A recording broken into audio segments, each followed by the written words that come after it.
Hello, welcome to our channel, ZETSAW. Today, I'd like to introduce handy H-160 flash to you. We began selling this saw just last year. The saw is moderately soft, so it is suitable for flash cut. Its teeth don't have saw sets, so the surface of materials doesn't get scratched when we do flash cut. We can do rip, cross, and slant cut with this saw. I'd like you to see the surface not being scratched after using it.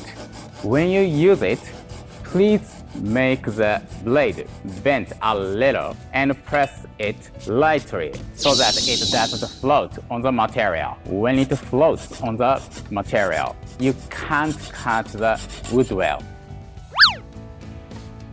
So please look at how evenly I cut the protruding wood.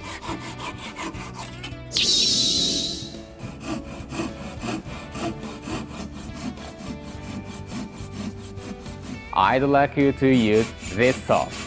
Alright, this is the end of the video today. Please subscribe to our channel and like. Thank you for watching.